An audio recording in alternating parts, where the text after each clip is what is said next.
हाँ जी, तो क्या हाल है दोस्तों, कैसे हो सारे लोग? होपफुली सारे लोग ठीक हो गए। और आज हम बात करने वाले हैं sacrifice the princess and the king of beast के एपिसोड नंबर 19 के बारे में। तो बिना वक्त गवाए पढ़ेंगे हम लोग सीधा इसकी वीडियो में। एपिसोड की शुरुआत में देखने को मिलता है जो एनिमिस होता है वो रिपोर्ट करने आता है कि कोई भी नोटवर्दी चीजें देखने को नहीं मिली है, कोई डिस्टर्बेंस देखने को नहीं मिला है और जितनी भी सारी चीजें हैं वो सारी की सारी स्मूथली चल रही है पूरे इनके किंगडम में। हालांकि पहले से ज्यादा पीसफुल नहीं है ये प्लेस, लेकिन धीरे धीरे जो भी सारी चीजें हैं वो शांत होती नजर आ रही है। इसके बाद एक सेरेमनी होने वाली होती है जहाँ पे एक जुलूस निकाला जाएगा जिसमें किंग बैठा होगा। हालांकि जो एनिमिस होता है वो सजेस्ट करता है कि किंग के साथ तारफी को ना बुलाया जाए क्योंकि वो एक ह्यूमन है और अगर पता चला लोगों को कि बस एक ह्यूमन के लिए किंग ने अपनी पूरी जान की बाजी लगा दी थी तो ये खराब नजरिया होगा पूरे के पूरे किंगडम के लिए। उसके बाद देखने को मिलता है जो एमिट होती है वो बहुत ही डिलीशियस केक तैयार करती है और उसके बाद जो लांटे होता है वो वहाँ पे करतब कर रहा होता है। देखने को मिलता है जो सारफी की अंगूठी की बात होने लगती है जो कि टूट गई होती है उसकी पावर की वजह से, और एमिट को लगता है कि इन दोनों के मैच होने की निशानी है। वो ये भी बोलने लगती है जो उसमें स्टोन लगा हुआ था वो किंग के आई से मैच करता हुआ है। सारफी सोचने लगती है, फिर ये उसके चैम्बर में होते हैं, वहाँ पे ये दोनों एक दूसरे से बात कर रहे होते हैं और किंग जो होता है वो बताने लगता है कि वो जो अंगूठी थी वो दी गई थी मियास्मा से कंट्रोल करने के लिए, तो इसकी बॉडी जो है वो रजिस्ट कर चुकी है तो उसकी जरूरत नहीं है। और सारफी कह रही होती है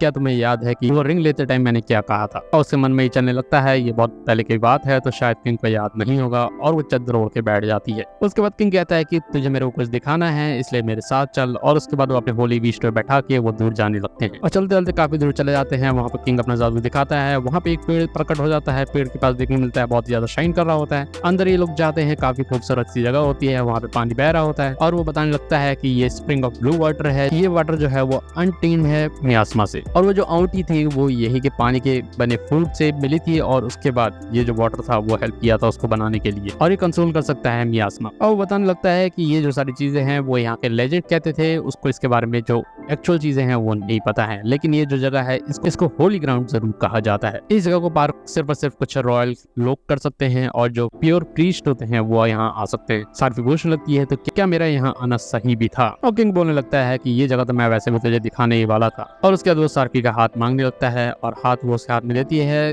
तो वो कहता है नहीं ये वाला नहीं, दूसरा हाथ यानी लेफ्ट हाथ, और उसके हाथ में और नई रिंग डाल देता है जो सेम होती है लेकिन उसमें जादू जो होता है वो आता है और उसका जो कलर होता है वो अब चेंज हो जाता है और देखने को मिलता है अब कि पर्पल कलर का होता है। और वो कहने लगता है कि ये प्रूफ है कि सारफी और किंग दोनों पार्ट कभी भी नहीं होंगे, और जो सारफी होती है वो शर्माने लगती है और उसको ये चीज बहुत ज्यादा खुशी देती है। किंग जो होता है वो कहता है कि कल जो सेरेमनी है वो इसके साथ रहनी चाहिए एज अ लॉफुल क्वीन, और अगले दिन सेरेमनी जो होती है वो स्टार्ट हो जाती है। देखने को मिलता है किंग जो होता है वो अकेला होता है और जितने भी उसके गार्ड्स होते हैं वो सारे आगे चल रहे होते हैं कैप्टन के साथ, एनिमिस के साथ, और किंग जो होता है अकेला बैठा होता है और देखने को मिलता है वो सोचने लगता है उसी वक्त के बारे में। और जो सारफी होती है वो कह रही होती है कि नहीं वो वहाँ नहीं आ सकती क्योंकि जब वो जाएगी तो बहुत ही ज्यादा फर्स्ट हो सकता है, अल्लाह गुल्ला हो सकता है। किंग कहता है कि मैं सारे लोगों को शांत करवा दूंगा, लेकिन सारफी जो होती है कहती है नहीं ये आपका टाइम है और आपको इस तरह से नहीं करना चाहिए और आपको लोगों के थॉट्स को भी अप्रिशिएट करना चाहिए। जिस दिन मैं वर्दी ऑफ क्वीन हो जाऊंगी उस दिन मैं ऑलरेडी आपके साथ रहूंगी, इसलिए तब तक आप मेरे इंतजार करना। तो वो जो सारफी होती है वो छुप के सारी चीजें देख रही होती है। उसके बाद अगले दिन देखने को मिलता है बहुत सारी किताबें लेके ये लोग आगे बढ़ रहे होते हैं और ये जो किताबें होती है वो पढ़ना चाहती है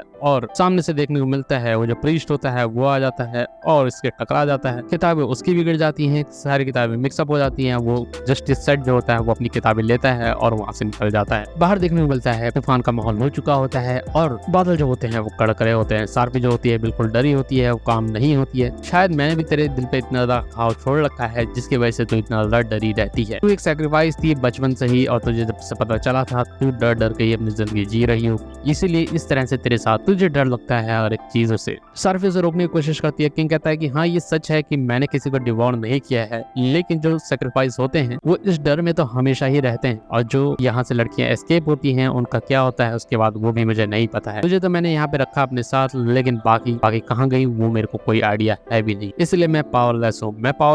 मैं इस स्ट्रॉन्ग को भी शांत नहीं कर सकता। सारफी जो होती है उसकी स्टोरी के बारे में जानना चाहती है और वो फिर अपने बारे में बताने लगता है। कहने लगता है जो उसकी माँ थी वो उसके जन्म देते ही वो मर गई थी, लेकिन इसको ये बात पता थी कि जो इसकी मदर थी वो इसकी रियल मदर नहीं थी, क्योंकि इसके अंदर ह्यूमन का भी ब्लड है तो ऑफ कोर्स जो इसकी माँ थी वो इसकी रियल माँ नहीं हो सकती है। इसके मदर के बारे में इसको कोई भी आइडिया होता नहीं है, इसीलिए इसने अपनी आइडेंटिटी को भी छुपा रखा है ह्यूमन वाली। और वो कहने लगता है कि जिस माँ को मैंने कभी भी नहीं देखा क्या वो मेरे को प्यार प्यार करी, क्या किसी ने मेरे को बर्थ देने से पहले सोचा भी होगा कि मेरा बर्थ हो। और इसी तरह की कन्वर्सेशन दोनों के बीच में हो रही होती है और सार्फी सोचने लगती है अपने बचपन के बारे में भी, किंग के बचपन के बारे में भी, और वो कहने लगती है कि भले ही कोई नहीं चाहता हो कि हम जिंदा बचे या पैदा हो, लेकिन अब हो चुके हैं तो उससे क्या ही फर्क पड़ता है, और होने के बाद हम किसी के द्वारा डिजायर किए गए हैं, किसी के लिए डिजायर बनेंगे, इसीलिए खुश रहना ही ज्यादा इंपॉर्टेंट है। उसके बाद किंग जो होता है वो कहता है उसके दिमाग में एक ख्याल हमेशा से ही पैदा हो रखा था और वो कूद रहा है इधर उधर, और वो कहने लगता है कि अब कुछ दिनों बाद ही देखने को मिलेगा कि योहाना में एक और नया सेक्रीफाइस को भेजा जाएगा। और सारी लॉन्ग बातों को शॉर्ट करने का मतलब ये है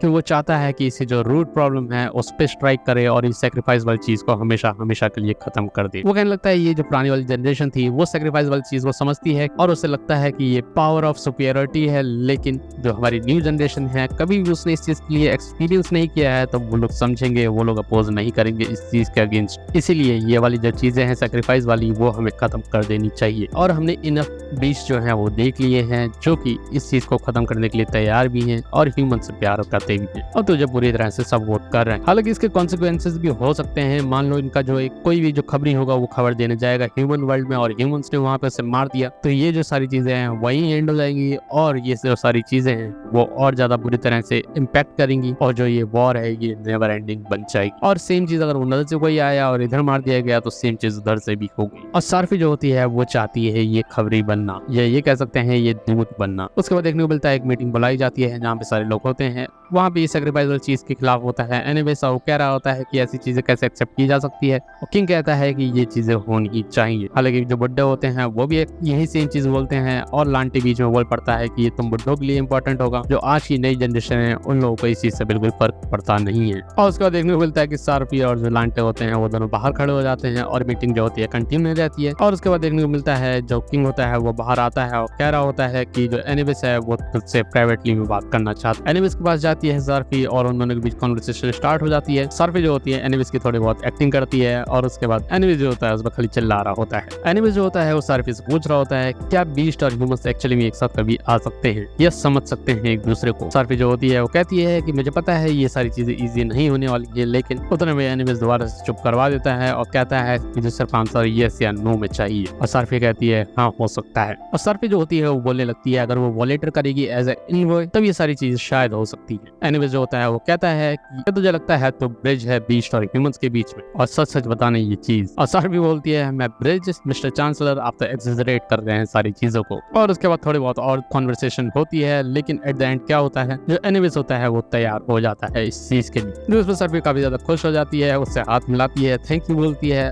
और वहां से भाग जाती है किंग को सारी चीजें बताने के लिए। और किंग को वो जाके बता देती है कि एनीवेज जो होता है वो एग्री कर चुका है इस चीज के लिए। और किंग जो होता है वो बोल रहा होता है कि मेरा मैसेज योहाना के लिए सारा तेरे हाथ में है। हालांकि वो कहता है कि जो लैंडेवेल्ट है वो तेरे साथ जाएगा और भी जो गार्ड होंगे वो अकम्पनी करेंगे तेरे को। हालांकि सार्फी कह रही होती है फिर ये डिफीट नहीं कर देगा सारा पर्पस वहां मेरे को जाने का। और किंग कह रहा होता है कि मैं रिफ्यूज करता हूँ किसी भी तरह की कॉम्प्रोमाइज को तेरी सेफ्टी को लेके। लेकिन उतने में देखने को मिलता है जो बेनू होता है वो कूद जाता है और बेनू द फिनिक्स वहां पे आ जाता है और वो कहने लगता है ना ही मैं बीस्ट हूँ ना ही ह्यूमन हूँ, इसलिए मैं इसके साथ जाऊंगा। और वो बोलने लगता है कि अगर कोई भी दिक्कत आएगी सार्फी को तो वो बेनू उसको उठाएगा अपने कंधों पे और अपने साथ लेके उड़ चलेगा और यहाँ आ जाएगा। जिसमें किंग जो होता है वो कहता है कि तो जीत गई और उसे ये बातें माननी पड़ती हैं। और उधर देखने को मिलता है जो जस्टिस सेट होता है वो लाइब्रेरी के अंदर रहता है, वो सारी चीजें देख रहा होता है, किताबें देख रहा होता है और उसको पता चलता है ना ही प्रेगनेंसी ऑफ क्वीन का कोई भी जिक्र है किसी भी किताबों में, ना ही इस किंग का कैसे बर्थ हुआ इसके बारे में जिक्र है। और ये सारी कॉन्स्पिरेसी है और सारी की सारी चीजें हैं वो मिसिंग है और वो फाइंड करने की कोशिश कर रहा होता है कि आखिर ये वाला रॉयल है कौन। उधर देखने को मिलता है जो सार्फी होती है वो बिल्कुल तैयार होती है जाने के लिए और एमिट भी होती है वो बोल रही होती है अगर कोई भी चिंता वहाँ होगी तो तुरंत वापस मुड़ जाना। उधर लांटे जो होता है वो भी डिसअपॉइंट होता है कि वो कैप्टन है उसके गार्ड का फिर भी वो उसके साथ नहीं जा रहा है और वो बोल रहा होता है कि जो किंग है वो काफी ज्यादा कोल्ड है, वो गुड बाय करने भी नहीं आया तुझे। हालांकि